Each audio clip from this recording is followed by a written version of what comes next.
ओम शांति। आज 8 अप्रैल 2024 आज की साकार मुरली रंगीन बड़े बड़े अक्षरों में पढ़ें, सुने और मंथन करें। हम मुरली का मंथन प्रतिदिन सवेरे 6 बजे, साढ़े 4 बजे करते हैं। सर्व के सहयोग से सभी को इस मुरली मंथन का लाभ होता है। आप भी इस मुरली मंथन में सहयोगी बन सकते हैं और सेवा भी कर सकते हैं और अपना भाग्य भी श्रेष्ठ बना सकते हैं। यदि आपको इसका लिंक नहीं मिल पाता है तो इसी वीडियो के डिस्क्रिप्शन बॉक्स से ले सकते हैं या आप मुझे व्हाट्सएप करके भी इस लिंक को प्राप्त कर सकते हैं। ओम शांति।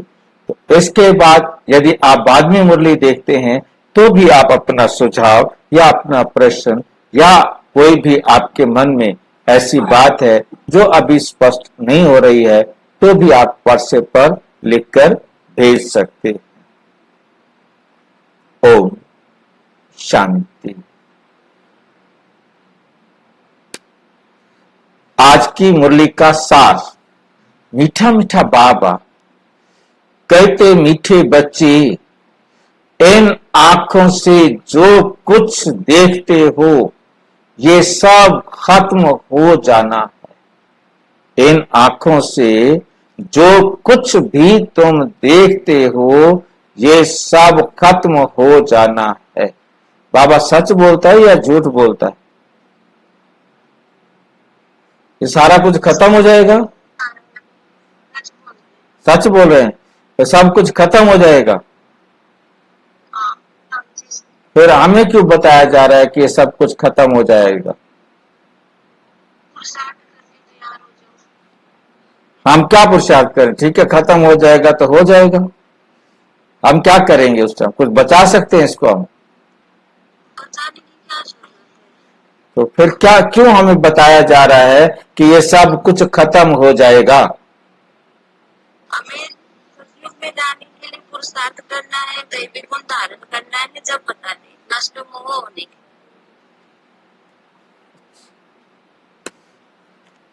के। इसलिए इससे बेहद का वैराग्य क्यों बता रहे हैं बाबा?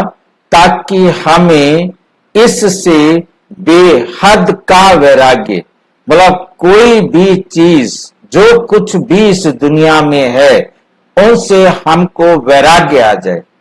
जब पता लग जाता है कि ये चीज खत्म होने वाली है तो हमारा उससे ममत्व खत्म हो जाता है। ऐसे कोई झूठ बोले तो नहीं होगा, परंतु सच बताए, डॉक्टर बताए कि बस अब इस आत्मा का इस शरीर में रहने का थोड़ा ही समय है, अब ये बस जानी है। जितना समय इसका जीवन है आप इसको घर ले जाओ और खिलाओ पिलाओ और इसको जितना टाइम रहता है आप प्यार करो। और उसके बाद उससे मोह खत्म हो जाता है। हमें समझ में आ गया कि अब इसने जाना ही जाना है, फिर हमारा उससे मोह नहीं रहता, फिर उसके जाने पर रोना भी नहीं आता। बाप तुम्हारे लिए नई दुनिया बना रहे हैं, क्योंकि तब तक हम अपने आप को सेट कर चुके होते हैं कि भाई इसने जाना है। तो इसी तरह हम अपने आप को अच्छी तरह समझा दे कि ये जो कुछ भी हमें दुनिया में दिखाई दे रहा है यह हमको छोड़कर अपने घर वापस जाना है, क्योंकि ये दुनिया तो मुसाफिर खाना है। यहां से हमारा मुसाफरी का समय, यहां हमारे रहने का समय अब पूरा हुआ। अब हम जो चीज हमारे साथ जानी नहीं, हमारे लिए रहनी नहीं, हम आत्माओं को घर जाना है, ये भी राज हमें बाप ने आगे आके समझा दिया है। तो इसलिए हम आत्मा को इन चीजों से वैराग्य आ जाता है। बाप तुम्हारे लिए नई दुनिया बना रहे हैं, क्योंकि अब तुम्हें नई दुनिया में चलना है, नई दुनिया में रहना है, नई दुनिया की नई चीजों को इस्तेमाल करना है। तो हमें सहज इन सब चीजों से वैराग्य आ जाता है। आगे की बातें ना पता लगती तो भी हमें दुख होता, काश ये हमारा क्यों जा रहा है। जब हमें पता लग गया कि आगे तो तुम्हारे लिए स्वर्ग तैयार है, यहाँ तो तुम्हारे लिए ये नर्क का समान था, वहां तो तुम्हारे लिए एकदम सतो प्रधान दुनिया होगी। और उसके साथ एक लालच और दे दिया कि सतो प्रधान दुनिया को एंजॉय करने के लिए तुम्हें सतो प्रधान भी बनना होगा। सतो प्रधान बनेंगे तो सतो प्रधान दुनिया में जाएंगे। तो इस प्रकार से बाबा हमें बेहद का वैरागी बनने के लिए ये सत्य समझाते हैं, और इस सत्य को समझकर हम बेहद के वैरागी बन जाते। प्रश्न, तुम बच्चों की साइलेंस में कौन सा रहस्य समाया हुआ है? हमें साइलेंस का मतलब समझ में आ गया, जहां हमें संकल्प ना हो। साइलेंस की दुनिया, शांति की दुनिया तो परम धाम होती है, परंतु हम उस अवस्था तक पहुंचने के लिए जो पुरुषार्थ करते हैं, उसमें बाबा पूछ रहे हैं कि तुम्हारा क्या रहस्य समाया हुआ है। जब तुम साइलेंस में बैठते हो तो शांति धाम को याद करते हो। शांति धाम को याद करना माना, शांति धाम को याद करना माना कि हम उस दुनिया में जा रहे हैं जहां संकल्प भी नहीं होगा, जहां संकल्प भी नहीं होगा। जब तुम साइलेंस में बैठते हो तो शांति धाम को याद करते हो। तुम जानते हो साइलेंस माना जीते जी मरना। हमारी साइलेंस का मतलब क्या है? जीते जी मरना। जब कोई मर जाता है तो उसका अपने शरीर पर भी कोई अधिकार नहीं रहता, शरीर के संबंधियों के साथ रिश्ता नहीं रहता।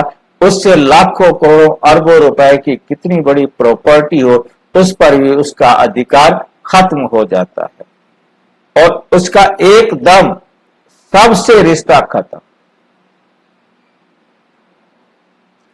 अब हमें जब जीते जी मरने के लिए बाबा कहते हैं तो उसका मतलब होता है कि हमें अब अपने शरीर सहित सारे संसार की एक एक वस्तु से अपना संबंध, अपना अधिकार, अपना मेरापन, ये मेरापन जो है खत्म कर देना।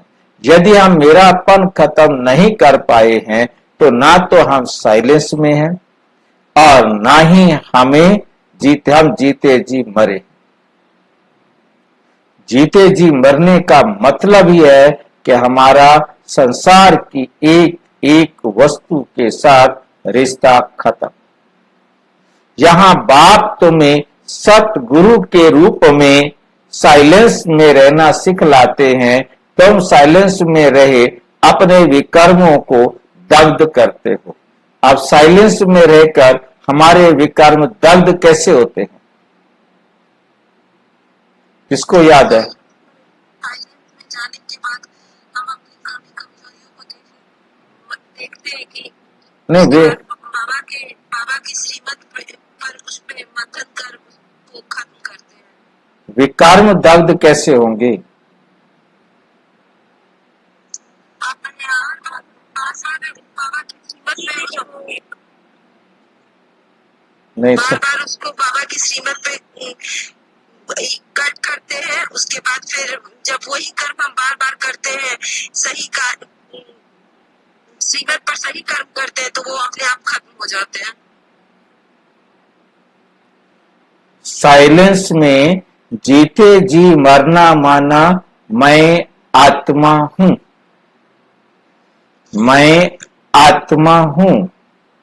साइलेंस का मतलब है जब जीते जी मर गए, शरीर भी नहीं, मैं आत्मा हूं। अब यदि कोई दुख दे रहा है तो किसको दुख दे रहा है? आत्मा को तो दुख हो ही नहीं सकता। मैं मर गया फिर मुझे किसी प्रकार का दर्द हो नहीं सकता। दर्द हो रहा है तो मैं अभी मरा नहीं हूं, मुझे दर्द की फीलिंग ही नहीं आ रही। अब मुर्दे को कुछ भी बोला जाए उसे कोई फीलिंग नहीं आती। इसी तरह मेरे साथ कोई सुख का व्यवहार करे चाहे कोई दुख का व्यवहार करे, मेरे को कोई फर्क ना पड़े, तब तो मैं मरा। यदि मुझे खुशी हो रही है और यदि मुझे दुख हो रहा है तो इसका मतलब मैं अभी मरा नहीं। इस प्रकार से जब मैं दुखी नहीं हूंगा, जब मैं सुखी नहीं हूंगा, तो मैं ना दुख दूंगा ना मैं उसको सुख दूंगा, तो मेरे विकर्म खत्म हो गए। यदि मैं दुखी हो रहा हूं, मैं सुखी हो रहा हूं, तो अभी मेरे विकर्म खत्म नहीं हुए, क्योंकि देह को मैंने अभी त्यागा नहीं है। देह से ममत्व तो मैंने खत्म नहीं किया। हाँ जी, आपका मतलब यही है भाई जी कि अभी तक अपने को आत्मिक स्वरूप नहीं लाए। हाँ, मतलब मर गए तो हम तो आत्मा है, ये देह तो है ही नहीं। फिर कोई हमें, हमारी देह को कोई डंडा मार रहा है, कोई गालियां दे रहा है, कोई किसी भी प्रकार का कष्ट पहुंचाने की कोशिश कर रहा है, तो मैं मरा नहीं हूं।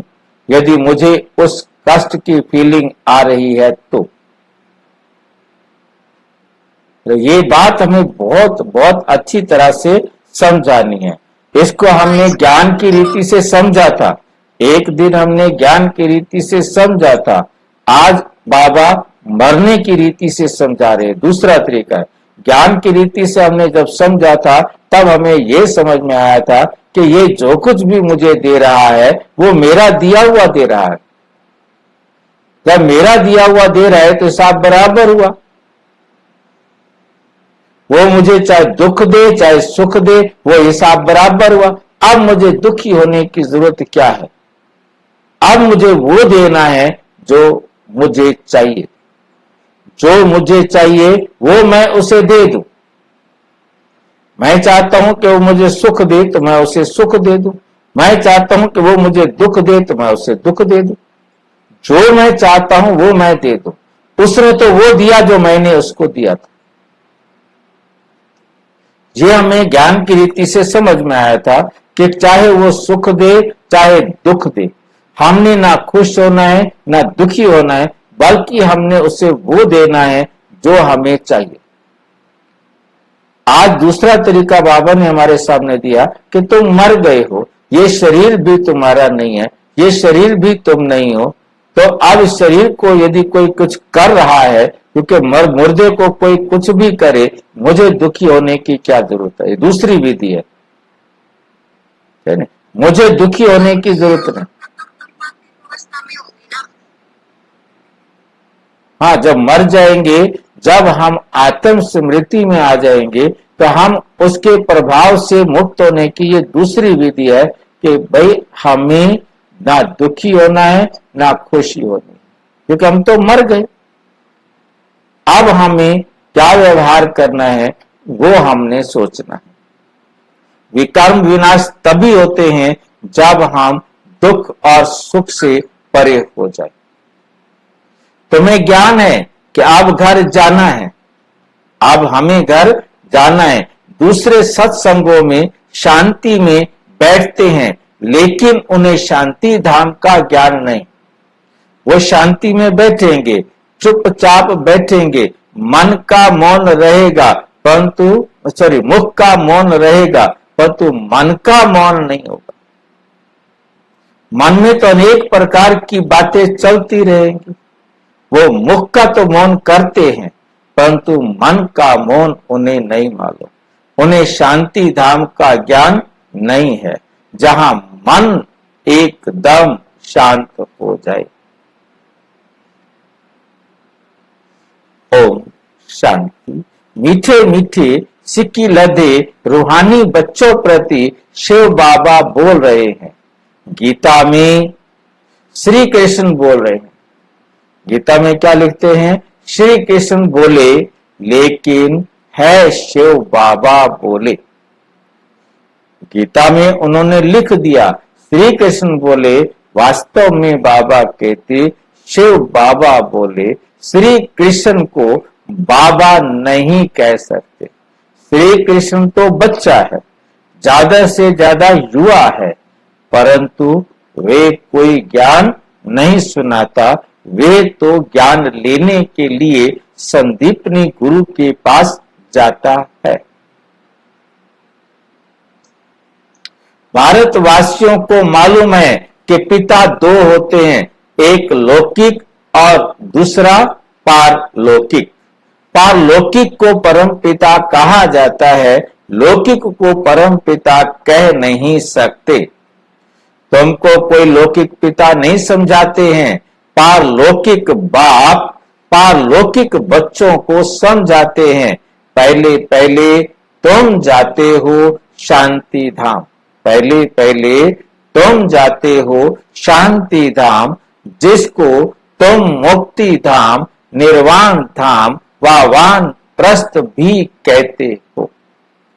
अब बाप कहते हैं, बच्चे अब जाना है शांति धाम। अब हमें कहा जाना है? शांति धाम। सिर्फ उनको ही कहा जाता है tower of silence. Tower of silence किसको कहा जाएगा? शांति धाम को, परम धाम को, निर्वाण धाम को, ब्रह्मलोक, हम आत्माओं के रहने के स्थान को टावर ऑफ साइलेंस कहा जाता है। उस जैसी ऊंची शांति और नहीं और कहीं भी नहीं हो सकती। यहाँ बैठे हुए पहले पहले शांति में बैठना है।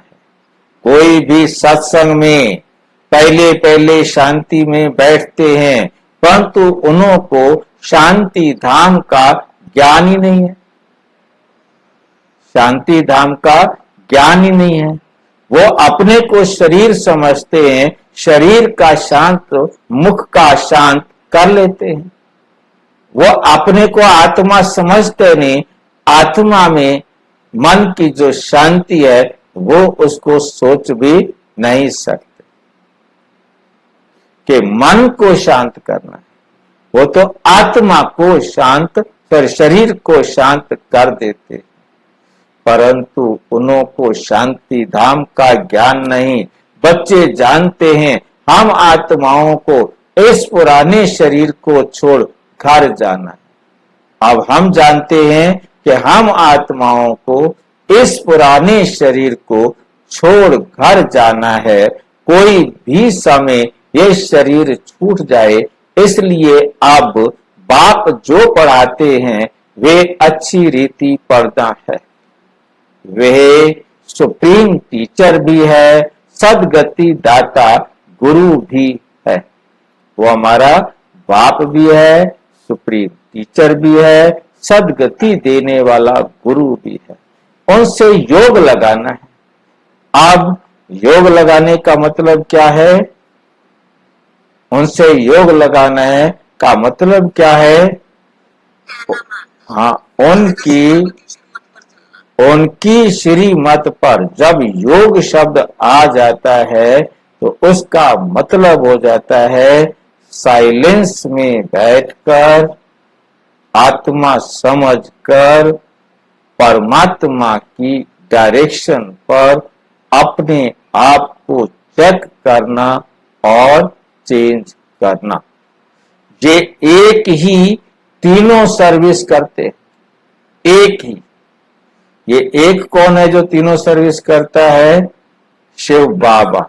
ये एक ही तीनों सर्विस करते हैं, ऐसे और कोई एक तीनों ही सर्विस नहीं कर सकता। बाप के रूप में पालना, टीचर के रूप में सृष्टि के आदि मध्य अंत का राज समझाना और सतगुरु के रूप में मुक्ति, जीवन मुक्ति प्राप्त करने की विधि सिखाना। जब मुक्ति, जीवन मुक्ति की विधि सिखाते हैं तब शिव बाबा सतगुरु के रूप में होते हैं। जब सृष्टि के आदि मध्य अंत का राज समझाते हैं तो टीचर के रूप में होते हैं, और जब वर्षे का अधिकारी बनाते हैं तो वो बाप के रूप में होते हैं।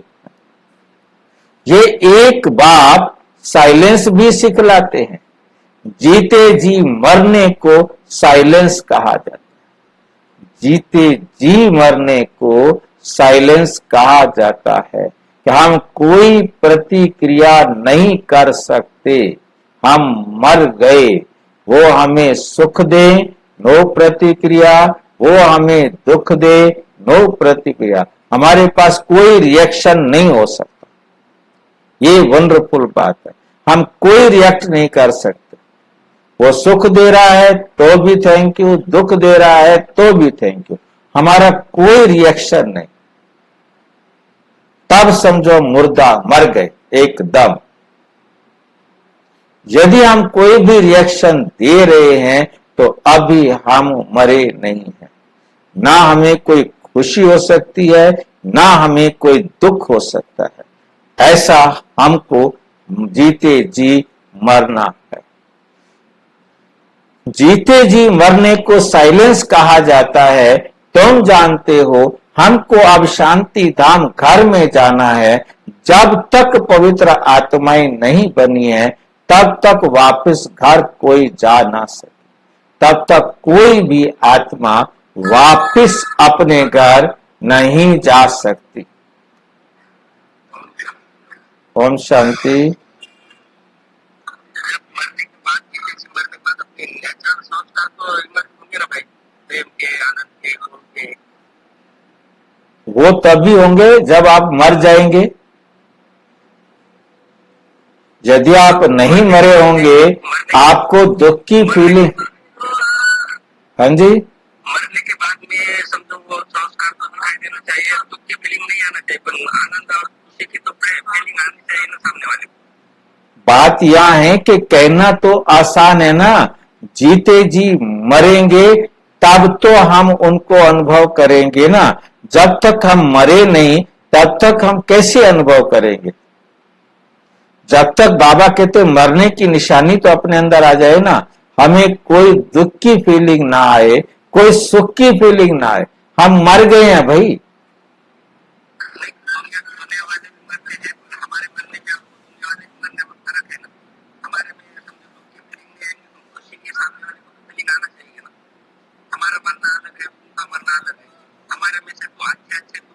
दिखाई देना चाहिए, समझो सामने वाला दुख देता होगा तो हम उसको सुख देना चाहिए। ये तो फीलिंग आनी चाहिए सामने वाले को। भाई बात समझ में आए ना कि जब मर जाएंगे तब ये फीलिंग की बात करेंगे ना। हम मरे ही नहीं, हमें अभी कोई हमारे को कुछ कह दे, हमारी तरफ टेढ़ी आंख से देख ले, हमारे लिए कोई सुख दे दे, हम उसके ऊपर कुर्बान जाएं।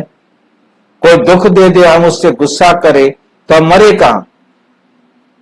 हमारी क्रिया बिल्कुल प्रतिक्रिया ना सुख के प्रति हो ना दुख के प्रति हो, ना किसी के प्रति मेरा कह सकते किसी को। ऐसा बनने का पुरुषार्थ सिखा रहे हैं। जब बन जाएंगे तो अतीन्द्रिय सुख का अनुभव करेंगे। जब तक मरे नहीं, इसी के लिए ही गायन है, आप ना मरिए स्वर्ग ना जाए। जब तक हम खुद मरेंगे नहीं तब तक हम स्वर्ग में जा नहीं सकते। तो हमें मरना है, इसी के लिए गायन है। जिस मरने से जग डरे मेरे मन आनंद।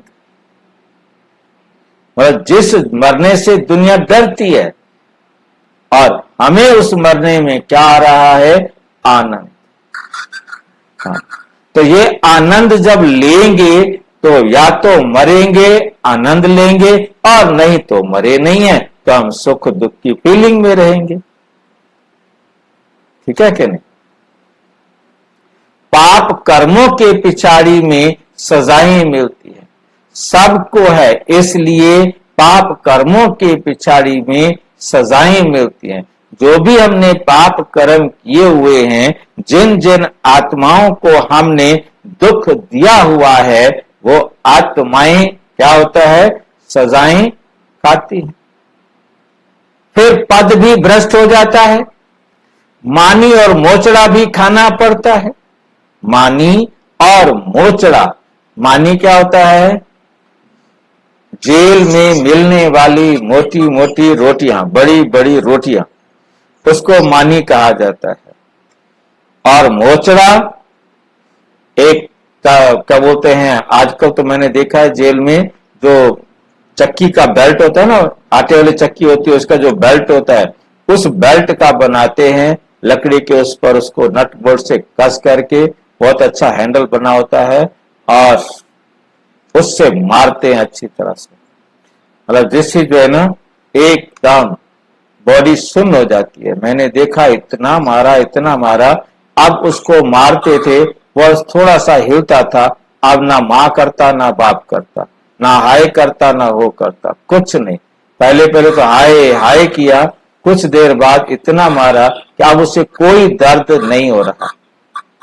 तो मोचड़ा भी खाना पड़ता है, क्योंकि माया से हारते हैं। क्योंकि माया से हारने के बाद, हाँ जी,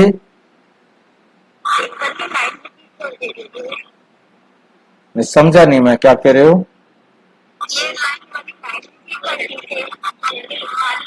वाली मानी और मोचड़ा वाली, यदि हम सुधरे नहीं तो बाबा कहते सजाएं भी खाएंगे और पद भी छोटा हो जाएगा। यदि आप नहीं मरोगे तो फिर क्या करना पड़ेगा? मार भी खानी पड़ेगी और मानी भी खानी पड़ेगी। मार मतलब दुख उठाने पड़ेंगे, और फिर सत्युग स्वर्ग में तो खैर तुम जाओगे जाओगे, परंतु वहां पद तुम्हारा छोटा हो जाएगा। क्योंकि माया से हारते हैं। बाप आते ही हैं माया पर जीत पहनाने, परंतु गफलत से बाप को याद नहीं करते। गफलत से बाप को याद नहीं करते। यहां तो एक बाप को ही याद करना है। भक्ति मार्ग में भी बहुत भटकते, भक्ति मार्ग में भी बहुत भटकते हैं। जिसको माथा टेकते उनको जानते नहीं। कितनी कमाल की बात है, कहां कहां जाकर माथा टेकते रहे, टिप्पण घिसाते रहे, परंतु पता नहीं था क्या माथा क्यों टेक रहे। गुरुद्वारे में जाकर के वहां मत्था टेक रहे हैं, मंदिर में जाएंगे वहां मत्था टेक रहे हैं, जहां मर्जी जा रहे हैं मत्था टेक के जा रहे हैं। मथे को साथ साथ नाक भी रगड़ देते हैं, हे प्रभु मेरे से बहुत गलतियां हुई, क्षमा करना, मुझे माफ कर देना, मैं तेरे सामने नाक भी रगड़ रहा हूं। परंतु गलतियां फिर वही करते रहे। बाप आकर भटकने से छुड़ा देते, कहते कहीं तुम्हें भटकने की जरूरत नहीं, माथा टेकने की जरूरत नहीं, तुम तो मेरे बच्चे हो, सिर के ताज हो, मुझे हाथ जोड़ने की भी जरूरत नहीं, तुम तो मेरे सिर के ताज हो। समझाया जाता है ज्ञान है दिन, भक्ति है रात, रात को ही धक्का खाया जाता है। अब तुम्हें सच्चा ज्ञान मिल गया है, ज्ञान से दिन अर्थात सतयुग त्रेता, भक्ति माना रात, द्वापुर कलयुग। ये है सारी ड्रामा की ड्यूरेशन। ये 5000 साल का ड्रामा है। 2500 साल का दिन, 2500 साल की रात, आधा समय दिन आधा समय रात। प्रजापिता ब्रह्मा कुमार ब्रह्मा कुमारियों को का दिन और रात, ये ब्रह्मा का दिन और रात होता है, तो ब्रह्मा के साथ ब्रह्मा कुमार ब्रह्मा कुमारियों का भी दिन और रात होता है। ये बेहद की बात है, ये बेहद की बात है। बेहद का बाप बेहद के संगम पर आता है। बेहद का संगम क्यों कहा इसको भाई? इसमें ना दिन होता है ना रात होती हाँ जी, है, ना दिन होता है ना रात होती है। ये संगम माना तो ठीक है कि दोनों का संगम है, एक तरफ रात है एक तरफ दिन है, एक तरफ सुख है एक तरफ दुख है, परंतु ये बेहद का बाप, इसको बेहद का संगम क्यों कहा? हर संगम में चेट्टी कला है ना आत्मा को ही, ये चेट्टी कला है। बेहद माना जब संगम भाई जी, का जब संगम होता है ना वो चेट्टी कला होती है। जी इस संगम में चढ़ती कला, क्योंकि मैं आत्मा और वो तो ठीक है, चढ़ती कला उतरती कला समझ में आ गया। अब बात यहां आ रही है, इसको बेहद का क्यों कहा? ये कह देते चढ़ती कला और उतरती कला का संगम है, इसे बेहद के संगम पर आते हैं।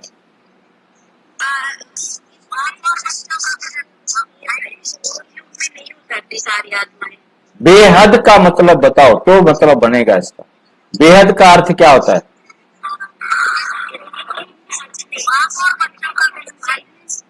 बेहद माना संपूर्ण, बेहद माना कंप्लीट। कंप्लीट आत्माओं का बाप के साथ संगम होता है। सारी आत्माओं का यही एक समय है जब बाप के साथ संगम होता है, इसलिए इसे कहा जाता है बेहद का संगम। यदि एक भी आत्मा कम रह जाए, परम धाम में रह जाए, तब तक हद का ही संगम रहेगा, बेहद का संगम नहीं रहेगा। बेहद की सारी आत्माओं का परमात्मा से मिलन होता है, इसलिए इसे कहा जाता है बेहद का संगम। शिवरात्रि मनुष्य, इसलिए इसे कहा जाता है शिवरात्रि, क्योंकि शिव बाबा इस अज्ञानता की घोर अंधेरी रात में आते हैं, जब सारी आत्माएं एकदम तमो प्रधान पतित बन जाती है। मनुष्य ये नहीं समझते कि शिवरात्रि किसको कहा जाता है। तुम्हारे सिवाय एक भी, पूरी दुनिया में तुम्हारे सिवाय एक भी शिवरात्रि के महत्व को नहीं जानता, क्योंकि ये है बीच। जब रात पूरी हो, दिन शुरू होता है, तो इसको कहा जाता है पुरुषोत्तम संगम युग। पुरानी दुनिया और नई दुनिया का बीच बाप आते ही हैं पुरुषोत्तम संगम युगे युगे। पुरुषोत्तम संगम युगे युगे, ऐसे नहीं युगे युगे। सतयुग त्रेता का संगम, उसे भी संगम युग कह देते हैं। बाप कहते हैं ये भूल है, ये भूल है। बाप कहते हैं ये है भूल। शिव बाबा कहते हैं मुझे याद करो, मुझे याद करो, मेरा कहना मानो तो पाप विनाश होंगे। इसको योग अग्नि कहा जाता है। ये योग अग्नि में और याद में क्या अंतर होता है? योग अग्नि कब कहा जाता है? किसको याद है? हाँ जी, नहीं, योग अग्नि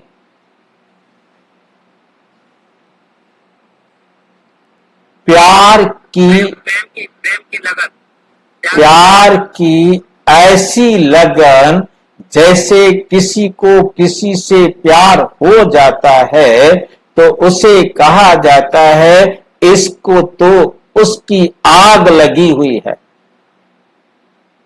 जिससे प्यार हो जाता है उसकी आग लगी हुई है। इसकी तो बाहर टाइम वही याद है, इसको कोई और याद आता ही नहीं। रोटी खाते पीते सोते उठते बैठते जिससे प्यार हो जाता है उसे वही याद रहता है और कोई याद आता नहीं। इसे कहा जाता है योग अग्नि।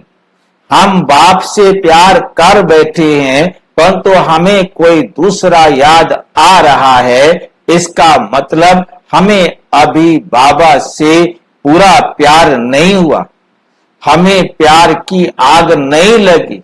वरना हमें बाबा से प्यार हो जाए और दूसरा कोई याद आए, ये तो गलत बात है। जब हम बाबा की याद में इतना मस्त हो जाए, कुछ भी हो जाए, हमें बाबा की श्रीमत पर ही चलना है। हमने सिर्फ उसका ही कहना मानना है। जिससे प्यार हो जाता है, वो कहे तू जहर पी ले तो वो जहर पी लेगा। वो कहे तो आकाश के तारे तोड़ के ले आ तो आकाश के तारे भी तोड़ के ले आएगा। प्यार है तो कहते हैं प्यार में कि तुम जो कहो मैं वो कर दूं। पत्थर पहाड़ काट के नदी बना देते हैं, चाहे वो सपने में बनाए चाहे कहानी में बनाए, परंतु ये समझा जाता है प्यार वाले असंभव कार्य भी संभव कर सकते। तो इसलिए हमें प्यार होना चाहिए शिव बाबा के साथ। तब उसे कहा जाता है योग अग्नि। तुम सब ब्राह्मण हो, योग सिखाते हो पवित्र होने के लिए। वे ब्राह्मण लोग काम चिता पर चढ़ाते हैं। उन ब्राह्मणों और तुम ब्राह्मणों में रात दिन का फर्क है।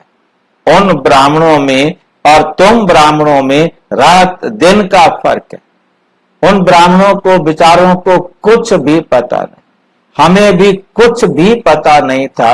मैं ब्राह्मण होने के बाद कुछ नहीं जानता था, और जब मैं उन ब्राह्मणों से मिला वो बेचारे भी अब भी कुछ नहीं जानते। वो एकदम डर जाते, कुछ भी प्रश्न पूछ लो तुरंत सरेंडर कर देते हैं।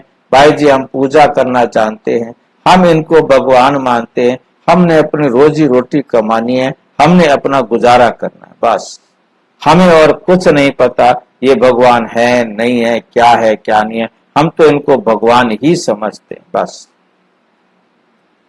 और कोई बातें वो जानते ही नहीं। उन ब्राह्मण और तुम ब्राह्मणों में रात दिन का फर्क है। वे है कुक वंशावली, तुम हो मुख वंशावली। हर एक बात अच्छी रीति समझने की है। यूं तो कोई भी आते हैं उसको समझाया जाता है, बेहद के बाप को याद करो तो विकर्म विनाश होंगे और बेहद के बाप का वर्षा मिलेगा। फिर जितना जितना दैवी गुण धारण करेंगे और कराएंगे उतना उच्च पद पाएंगे। बाप आते ही हैं पतितों को पावन बनाने, तो तुमको भी ये सर्विस करनी है। पतित तो सभी हैं, गुरु लोग किसको भी पावन कर ना सके।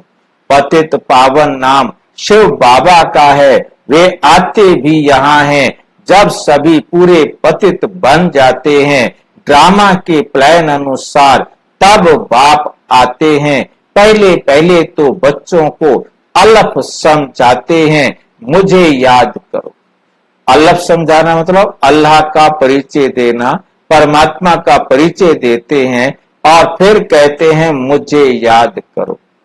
तुम कहते हो ना ये पतित पावन है, वो जो शिव बाबा है वो पतित पावन है। रूहानी बाप को कहा जाता है पतित पावन, आत्माओं के बाप को कहा जाता है पतित पावन। कहते हैं हे भगवान अथवा हे बाबा, परंतु परिचय किसको भी नहीं। दुनिया में सारे कहते रहते हैं हे भगवान हे बाबा, परंतु कमाल की बात है कि उन्हें बाप का परिचय नहीं है, बाप का परिचय ही नहीं है। कितनी कमाल की बात। कह रहे हैं हे भगवान, सारी दुनिया कह रही है ओ गॉड, हे भगवान, हे खुदा, हे अल्लाह, परंतु कौन है अल्लाह, कौन है वो खुदा, ये कोई भी नहीं जानता। अभी तुम संगम वासियों को परिचय मिला है, सिर्फ जो संगम पर आ गए हैं उनको परिचय मिला है, और वो दुनिया कहाँ है, वो नर्कवासी है। तुम संगमवासी हो और वो नर्कवासी हैं, तुम नर्कवासी नहीं हो। हाँ, अगर कोई हार खाता है, एकदम गिर पड़ता है, माया का भोजन बन जाता है, की कमाई चट हो जाती है, मूल बात है पतित से पावन होने की। ये है ही विशेष दुनिया। ये क्या है? ये है ही विशेष दुनिया, विकारी दुनिया। वो है एकदम वाइसलेस, निर्विकारी दुनिया, जहां देवताएं राज्य करते हैं। अभी तुम बच्चों को मालूम पड़ा है, पहले पहले देवी देवता ही सबसे जास्ती जन्म लेते हैं। उसमें भी जो पहले पहले सूर्यवंशी हैं वही पहले आते हैं। 21 पीढ़ी वर्षा पाते हैं, एक जन्म दो जन्म ने 21 पीढ़ी वर्षा पाते हैं। कितना बेहद का वर्षा है, कंप्लीट वर्षा। ज्ञान भी कंप्लीट, प्रेम भी कंप्लीट, शांति भी कंप्लीट, आनंद भी, शक्तियां भी, सारी की सारी उनको प्राप्त होती, तभी वो सतयुग के आदि में आने के अधिकारी बनते हैं। और जो जितना लेट आते हैं उनमें कोई ना कोई गुण की कमी होती है। सतयुग को पूरा सुखधाम कहा जाता है, त्रेता है सेमी। सेमी माना आधा, क्योंकि दो कला कम हो जाती है। कला कम होने से रोशनी भी कम होती जाती है। चंद्रमा की भी कला कम होने से रोशनी कम हो जाती है। आखिरी बाकी लकीर जाके बचती है, मतलब एकदम बाबा कहते खत्म नहीं हो जाता, एक लाइन बचती है।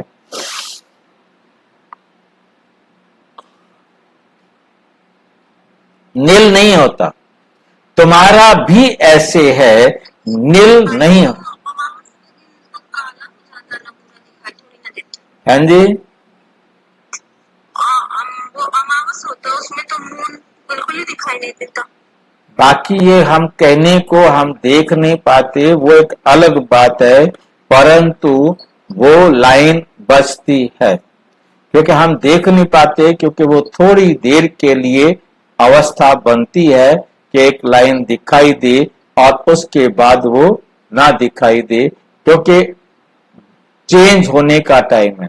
इधर से हल्की सी लाइन कट हुई और उधर से दूसरी तरफ से दिखाई देना शुरू हो जाएगी, परंतु बहुत लाइन बहुत कम, इतनी कम होगी, क्योंकि हम नहीं देख पा रहे, क्योंकि कोई चीज है रुक तो नहीं गई ना।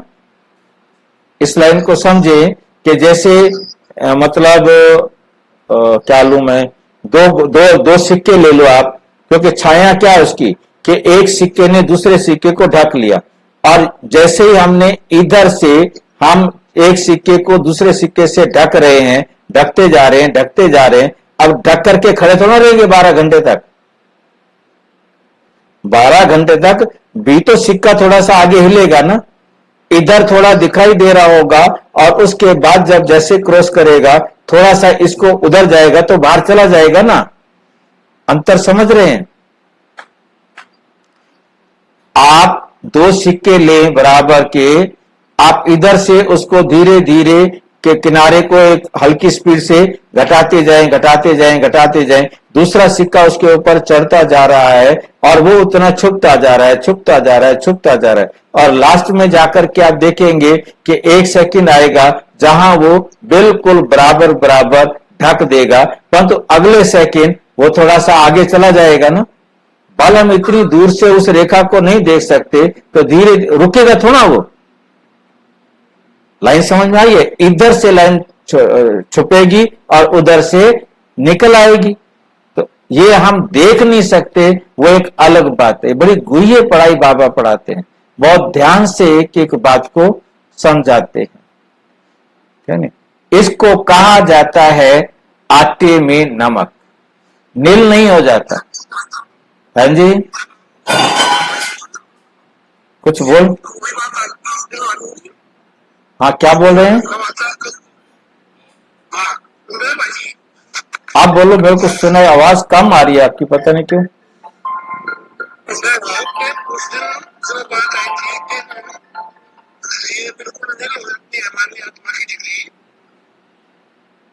हाँ हाँ, तो आज बाबा कह रहे हैं कि नील नहीं होते।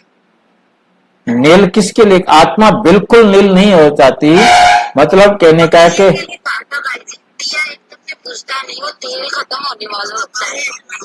ऐसा है, उसने लिख के आया था कि नो लाइन इंग्लिश का लिखा हुआ था। हाँ हाँ लाइन कलर रह जाती है। हाँ, नो कैरेट, नो माना 0 कैरेट।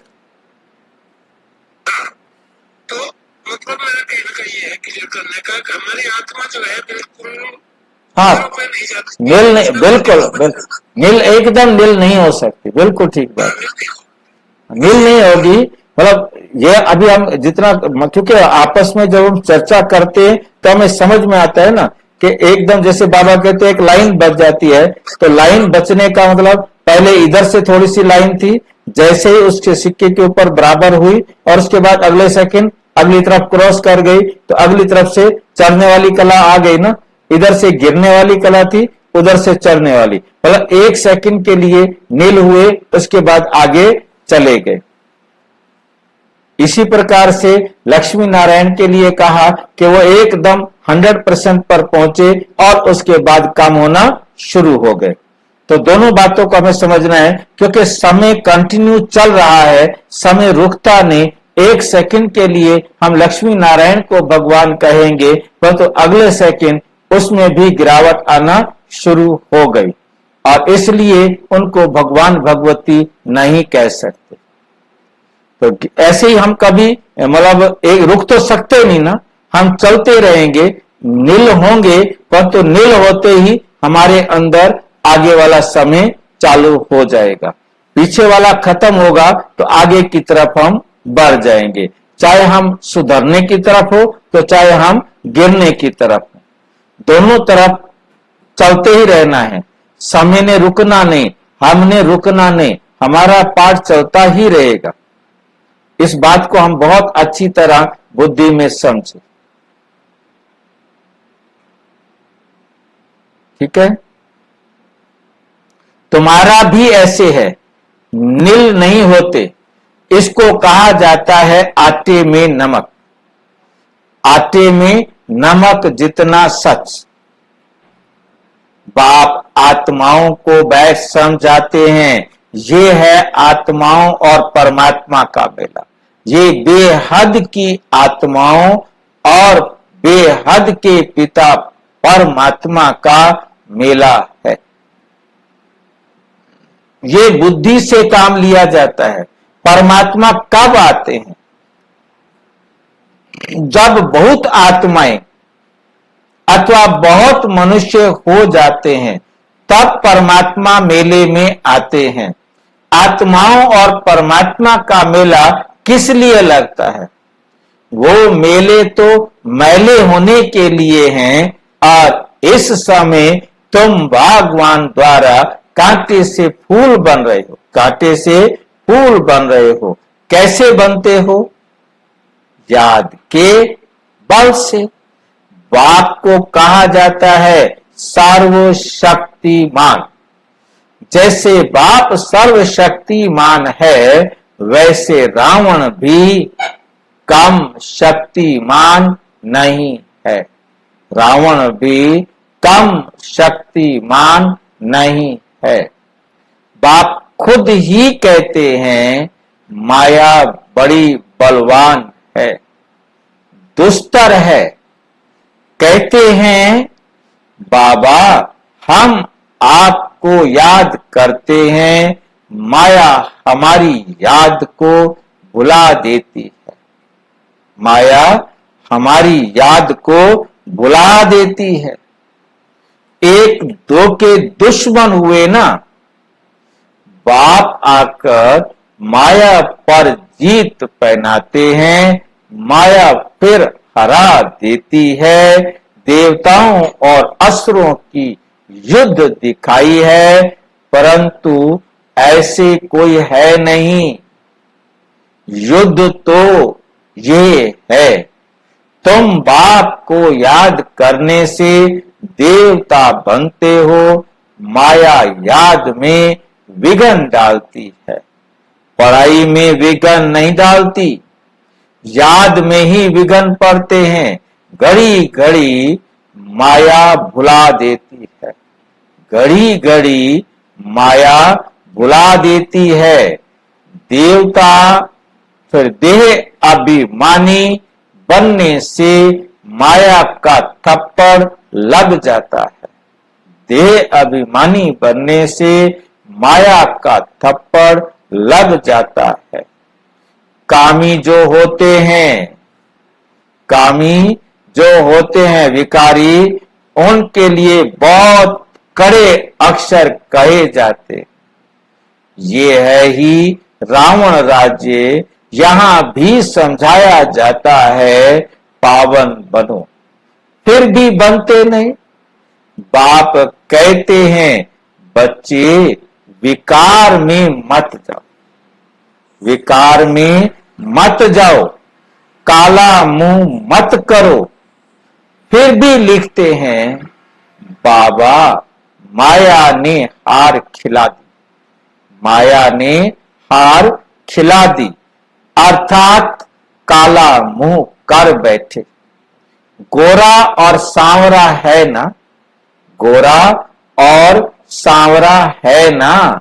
विकारी काले और निर्विकारी गोरे होते हैं।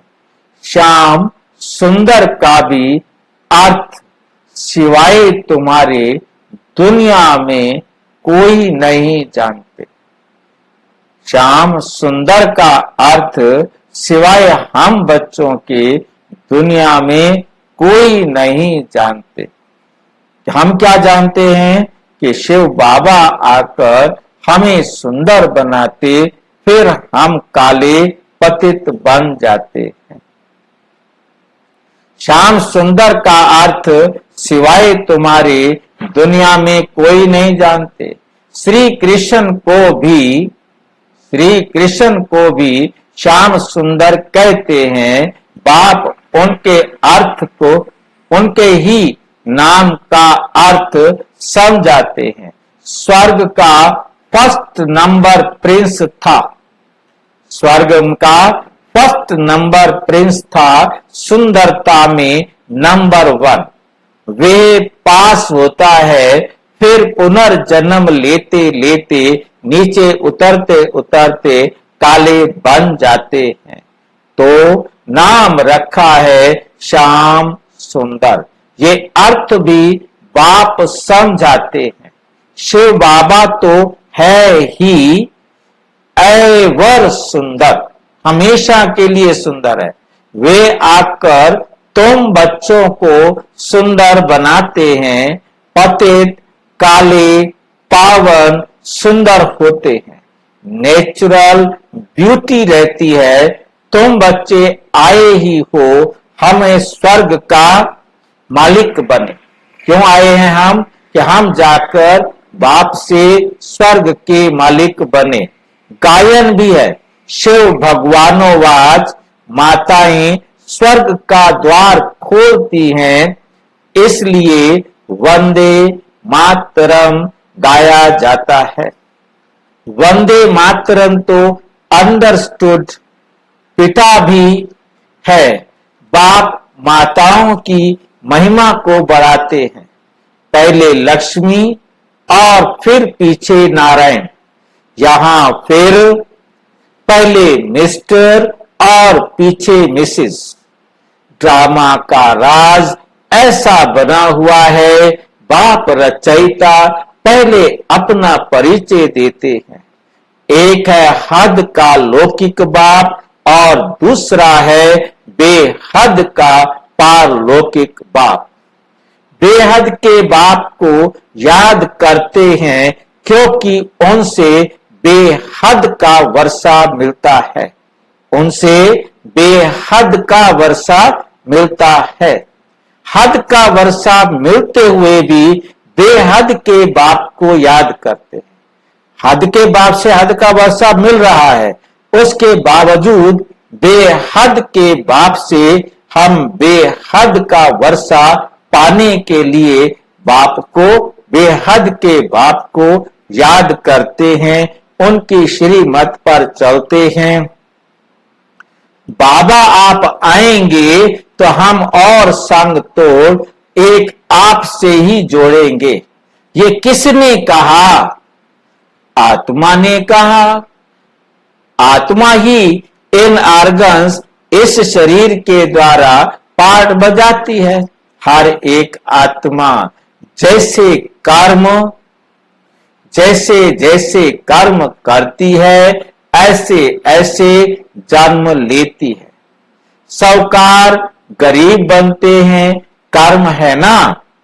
ये लक्ष्मी नारायण विश्व के मालिक हैं, इन्होंने क्या किया ये तो तुम जानते हो और तुम ही समझा सकते हो, तुम ही समझा सकते हो।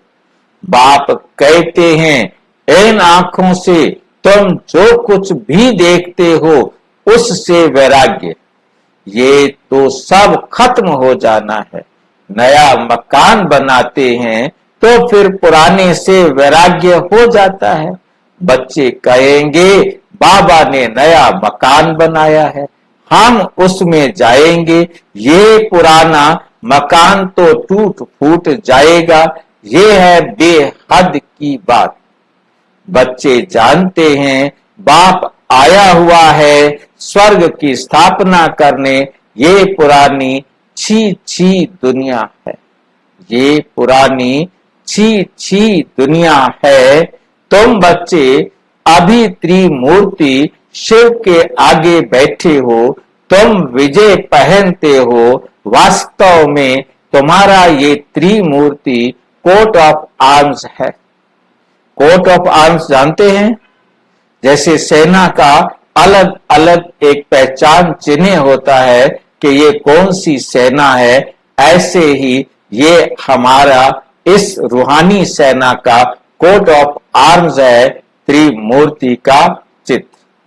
तुम ब्राह्मणों का ये कुल सबसे ऊंचा है, सबसे ऊंचा कुल है, ये चोटी है। ये राजाई स्थापन हो रही है, इसे कोट ऑफ आर्म्स, इस कोट ऑफ आर्म्स को तुम ब्राह्मण ही जानते हो। शिव बाबा हमको ब्रह्मा द्वारा पढ़ाते हैं, देवी देवता बनाने के लिए विनाश तो होना ही है। दुनिया तमो प्रधान बनती है तो नेचुरल कैलेमिटीज भी मदद करती है। बुद्धि से कितनी साइंस निकालते रहते हैं, पेट से कोई मूसल नहीं निकले हैं। वो दिखाते हैं कि यादवों के पेट से मूसल निकले, बाबा कहते बच्चे पेट से मूसल नहीं निकले। जैसे कहा जाता है कि उसके पेट में कोई बात नहीं पचती, बात का पेट से कोई मतलब नहीं, वास्तव में ये बुद्धि की बात है। बुद्धि से उन्होंने क्या बनाए हैं, विनाश के लिए ये मिसाइल तैयार की है, जिससे सारे कुल को खत्म कर देते हैं। वास्तव में वे इस पृथ्वी की सफाया के लिए हैं, सफाई करने के लिए हैं। ऊंचते ऊंच है शिव बाबा, पूजा भी करनी चाहिए एक शिव बाबा की और देवताओं की। ब्राह्मणों की पूजा हो नहीं सकती क्योंकि तुम्हारी आत्मा भल पवित्र है लेकिन शरीर तो पवित्र नहीं है, इसलिए पूजन लायक नहीं हो सकते, पूजन लायक नहीं हो सकते। महिमा लायक हो, जब फिर तुम देवता बनते हो तो आत्मा भी पवित्र, शरीर भी नया पवित्र मिलता है। इस समय तुम महिमा लायक हो, वंदे मातरम गाया जाता है। माताओं की सेना ने क्या किया, माताओं ने ही श्रीमत पर ज्ञान दिया है। माताएं सबको श्रीमत पर ज्ञान देती हैं, माताएं सबको ज्ञान अमृत पिलाती हैं। यथार्थ रीति तुम ही समझते हो, शास्त्रों में तो बहुत कहानियां लिखी हुई हैं, वो बैठ कर सुनाते हैं, तुम सत्य सत्य करते रहते हो। तुम ये बैठ कर सुनाओ तो सत्य सत्य कहेंगे। अभी तो तुम सत्य सत्य नहीं कहेंगे उनकी कहानियों को। अब क्योंकि तुम्हें समझ में आ गया, आप भक्ति मार्ग की कहानियों को सत्य सत्य नहीं कहेंगे, सत्य वचन महाराज नहीं बोलेंगे। मनुष्य तो ऐसे पत्थर बुद्धि हैं जो सत्य सत्य कहते रहते हैं। गायन भी है, पत्थर बुद्धि और पारस बुद्धि। पारस बुद्धि माना पारसनाथ। नेपाल में कहते हैं पारसनाथ का चित्र है। पारसपुरी का नाथ ये है लक्ष्मी नारायण, ये लक्ष्मी नारायण है। उन्हों की डिनाइस्टी है। अब मूल बात है रचयिता और रचना के राज को जानना, जिनके लिए ऋषि मुनि भी नेति नेति कहते गए। हम नहीं जानते कि सृष्टि का आरंभ कब हुआ और सृष्टि का अंत कब होगा। हम सृष्टि के आरंभ और अंत को नहीं जानते। नेति माना अनादि और अनंत। अभी तुम बाप द्वारा सब कुछ जानते हो, अर्थात आस्तिक बनते हो। माया रावण नास्तिक बनाती है। माया रावण क्या कर देती है? हमको नास्तिक बना देती है। हम बाबा की श्रीमत पर चलना छोड़ देते हैं, बाबा को भूल जाते हैं, तो नास्तिक बन जाते हैं। अच्छा, मीठे मीठे सिक्की लदे बच्चों प्रति माता पिता बाप दादा का याद प्यार और गुड मॉर्निंग। रूहानी बाप की रूहानी बच्चों को नमस्ते। हम रूहानी बच्चों की रूहानी बाप दादा को नमस्ते नमस्ते नमस्ते। धारणा के लिए मुख्य सार। नंबर 1, सदा स्मृति रहे कि हम ब्रह्मा मुख वंशावली ब्राह्मण हैं। और हमें क्या स्मृति रहे? सदा स्मृति हम ब्राह्मण संकल्प वंशावली हैं। हमारा सबसे ऊंच कुल है। हम पवित्र बनना, हमें पवित्र बनना और बनाना है। पतित पावन बाप का मददगार बनना है।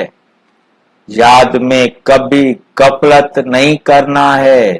देह अभिमान के कारण ही माया याद में विघ्न डालती है।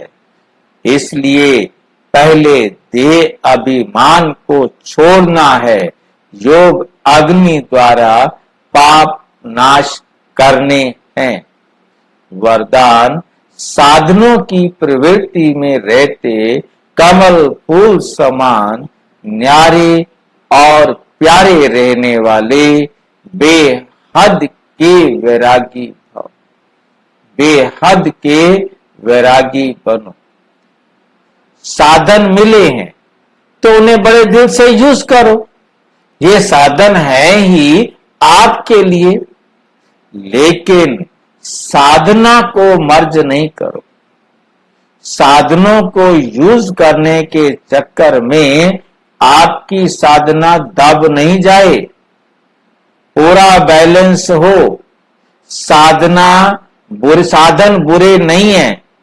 साधन तो आपके कर्म का, योग का फल है, लेकिन साधन की प्रवृत्ति में रहते व साधन को प्रयोग करते रहते कमल पुष्प समान न्यारे रहो। ये नहीं कि साधन को इतना उपयोग करना शुरू कर दो कि भूल जाओ दुनिया। यूज करते हुए उन्हों के प्रभाव में नहीं आओ। साधनों में बेहद की वैराग्य वृत्ति मर्ज ना हो। पहले स्वयं में इसे इमर्ज करो, फिर विश्व में वायुमंडल फैलाओ। ठीक है। स्लोगन, परेशान को अपनी शान में स्थित कर देना। कोई परेशान है, दुखी है बेचारा, उसे परमात्मा से मिला दो, उसकी परेशानी खत्म हो जाएगी। सबसे अच्छी सेवा है किसी परेशान को शिव बाबा की गोदी में पहुंचा देना।